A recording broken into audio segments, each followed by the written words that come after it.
नमस्कार, मैं वहीद अहमद और आप देख रहे हैं आईपा यानी all India progressive politics association, जहां हम बात करते हैं प्रगतिशील राजनीति, सोशल इशू और सोशल डेवलपमेंट की। मेरे साथ इस समय महोबा जिले के जाने माने नेता और हमीरपुर महोबा तिंदवारी लोकसभा से 3 बार सांसद रह चुके और 1 बार राज्यसभा सांसद रह चुके, महोबा और बुंदेलखंड की एक सशक्त आवाज के रूप में जाने जाने वाले सांसद, पूर्व सांसद गंगाचरण राजपूत जी मेरे साथ मौजूद हैं। उनसे जानेंगे मौजूदा राजनीति के बारे में, क्या इस समय की राजनीति है, क्या जिस तरीके से विधानसभा चुनाव की रणभेड़ी बच चुकी है, उसमें किन मुद्दों को लेकर राजनीति होनी चाहिए और किन मुद्दों को लेकर स्थानीय नेताओं को चुनाव लड़ना चाहिए। सबसे पहले तो आपका स्वागत। Thank you. सांसद जी, जिस तरीके से हमारा आईपा काम कर रहा है, लोगों के जन सरोकार के मुद्दे उठाकर जनता के बीच में लाने का प्रयास कर रहा है, इसको किस नजरिए से देखते हैं? ये मैं धन्यवाद देना चाहता हूँ कि आप जनहित के मुद्दे उठा रहे हैं, एक स्वच्छता की पॉलिटिक्स को डेवलप कर रहे हैं और इसके लिए आईपा का बहुत बहुत शुक्रिया। सांसद जी, पहला सवाल है, मौजूदा राजनीति को किस नजरिए से देखते हैं आप? देखिए, मौजूदा राजनीति अब बहुत ही लोग इंटेलिजेंट हो गए हैं, साक्षरता बढ़ी है, ज्ञान बढ़ा है, तो अब वो जो पुराने जातिवाद, धार्मिक इश्यूज जो हैं और वो खत्म हो रहे हैं। अब संघर्ष की राजनीति आ गई है। आपने देखा कि इधर किसानों का आंदोलन चला और उन्होंने एक चीज हासिल की। आप लगातार 3 बार सांसद रहे हैं इस सीट से, क्या ऐसी समस्याएं थी जो आपके द्वारा लगातार संसद में उठाई गई? आपने यहाँ लंबे समय तक काम किया है, राज्यसभा सांसद भी आप रहे हैं, क्या कितनी जनता की यहाँ की समस्याएं थी उनको कम कर पाए हैं? यहाँ देखिए, जब मैं सांसद बना, सबसे बड़ा संकट पेयजल का था और बिजली,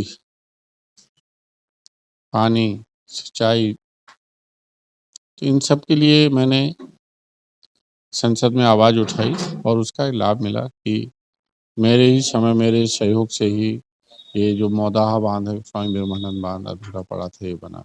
मेरे ही सहयोग से ये लहचूरा जो बांध, जो उर्मिल बांध है, उसी समय बना। ये सब अधूरी परियोजनाएं थी। एक यहाँ से पर्यटन की दृष्टि से मैंने महोबा से खजुराहो रेलवे लाइन भी निकलवाई। लिंक, हाँ, कनेक्टिविटी की बड़ी कमी थी, तो ये जितने भी नेशनल हाईवे मेरे समय के हैं, ये झांसी से मिर्ज़ापुर, हमीरपुर से सागर, ये सब उसी समय की हैं। सब सरकारें कर रही हैं, बट यहाँ की आत्महत्या और पलायन की जो भीषण समस्या है, उससे निजात नहीं मिल रही। जब तक बुंदेलखंड प्रांत नहीं बनेगा, तब तक यहाँ किसानों की आत्महत्याएं और पलायन मजदूरों को नहीं रुकने वाला है। बिल्कुल, जिस तरीके से आपने बुंदेलखंड राज्य की बात की, लगातार मांग होती रही है, आपके समय में भी मांग होती रही है, अभी भी मांग चल रही है, लेकिन कुछ समय पे सुगबुगाहट थी कि पृथक बुंदेलखंड राज्य बनाया जा रहा है, लेकिन फिर भी जैसे ही चुनाव नजदीक आया तो वो फिर से ठंडे बस्ते में डाल दिया गया। इसको किस नजरिए से देखेंगे आप? देखिए, यहाँ की जनता की बहुत बड़ी कमी है, क्योंकि जब जनता चाहेगी तभी प्रांत बनेगा। अभी यहाँ बुंदेलखंड में लोग हैं, वो जाति के आधार पर वोट करते हैं, सबसे बड़ी कमी ये है। जिस दिन विकास के आधार पर वोट करने लगेंगे और विकास मुख्य मुद्दा हो जाएगा, प्रांत मुख्य मुद्दा हो जाएगा, उसी दिन पॉलिटिकल पार्टियां प्रांत बना देगी। वो बुंदेलखंड के एक सशक्त आवाज के रूप में जाने जाते हैं, लगातार 3 बार सांसद रहे। आपने यहाँ की जो राजनीति है, आपके समय की राजनीति और अब की राजनीति में कितना बदलाव आपको नजर आता है? ठीक है, नई पीढ़ी आ रही है, अच्छी आ रही है, बट इस सरकार ने बुंदेलखंड की जो मूलभूत समस्याएं थी, पेयजल, उसके लिए बड़ी योजनाएं प्रधानमंत्री जी ने बना दी है। हर गांव में घर घर नल द्वारा जल, और बांधों को जोड़ दिया है एक अर्जुन सहायक परियोजना। इससे सिंचाई का जो था वो बहुत बड़ा संकट दूर हो गया है।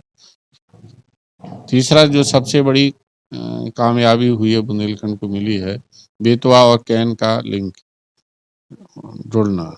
इससे मुझे लगता है कि पेयजल एंड सिंचाई इस समस्या का समाधान हो जाएगा। और दूसरा कनेक्टिविटी है, तो एक्सप्रेस वे बन गया, बुंदेलखंड एक्सप्रेस वे बन गया, इधर झांसी से खजुराहो 4 लेन बन गई है। तो देखा है आपने कि सरकार ने कनेक्टिविटी का सबसे बेहतर इंतजाम कर दिया। सड़कें सब हॉट मिक्स 4 लेन से बन गई हैं एंड तरीके से कहा जाए कि शिक्षा, स्वास्थ्य, रोजगार और पलायन यहाँ के सबसे बड़े मुद्दों में गिने जाते हैं।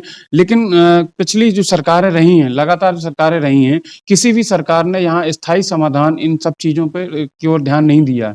क्या कहेंगे इन सब बातों में? और 2022 चुनाव जिस तरीके से आ गया है, बुंदेलखंड के जो युवा हैं, महोबा जिले के जो युवा हैं, वो किस ओर रुख करें, किस पार्टी को वोट दें, और कौन सी ऐसी पार्टी है जो इनकी इन मूल समस्याओं को खत्म कर सकती है? देखिए, अभी तो मैं यही कहूँगा कि इस समय सबसे बेहतर लॉ एंड ऑर्डर भाजपा ने दिया है और जो बिगर भेदभाव के हिंदू, मुसलमान, दलित, पिछड़े, अगड़े सबको महीने में 2 बार खाद्य सामग्री बाँटी जा रही है। शौचालय सबको दिए गए हैं, हिंदू हैं, मुसलमान हो, दलित, पिछड़े, अगड़े। आवास भी सभी गरीबों को दिए गए हैं। आप चले जाइए चरखारी में, कोई मुसलमान ऐसा नहीं बचा है जिसको पक्का आवास नहीं मिला हो, जिसको गैस सिलेंडर नहीं मिला हो, जिसको राशन नहीं मिला हो। तो मुझे लगता है कि अभी तो उस मॉडल पर देखा जाए, कानून व्यवस्था और विकास और तो नंबर 1 पर भाजपा है। सर जी, आपको किसानों की सशक्त आवाज के रूप में जाना जाता है। आपके लिए एक नारा था, बुंदेलखंड का वीर सपूत गंगाचरण राजपूत। हम लोग छोटे थे काफ़ी, उस समय ये नारा चलता था और हम लोग आज भी बड़े गर्व से कहते हैं कि आप हमारे नेता हैं। लेकिन यहाँ की क्या समस्याएँ हैं जो अगले चुनाव में खत्म हो सकती हैं, या सरकारों को इस ओर ध्यान देना चाहिए? क्योंकि आप लंबे समय से आप पद में नहीं हैं, तो आवाज़ नहीं उठा पा रहे हैं, ज़ाहिर-सी बात है। लेकिन आप क्या सजेशन करेंगे कि सरकार इन बातों को ध्यान दे और इन समस्याओं का समाधान करे? देखिए, पहले तो सरकार को भी ध्यान देना चाहिए और यहाँ के लोगों को भी ध्यान देने की ज़रूरत है। सबसे पहले शिक्षा का हब है, पर्यटन का हब है और लोगों को जो ट्रेडिशनल व्यापार है, इससे और हटके भी, पहाड़ों, नदियों से हटके भी लोगों को व्यापार में, टूरिज़्म में आना चाहिए। जब टूरिज़्म आएगा, विदेशी मुद्रा यहाँ आएगी, यहाँ तमाम लड़के-लड़कियों को जो इंग्लिश स्पीकिंग बनेंगे, नौकरियाँ मिलेंगी, जॉब मिलेंगे। जैसे ओरछा आप देख लीजिए, खजुराहो देख लीजिए, यहाँ घर-घर में होटल खुल गए हैं आज ओरछा में, खजुराहो में खुल गए हैं। तो पर्यटन भी एक बहुत बड़ा विकास का मुद्दा हो सकता है और शिक्षा का हब।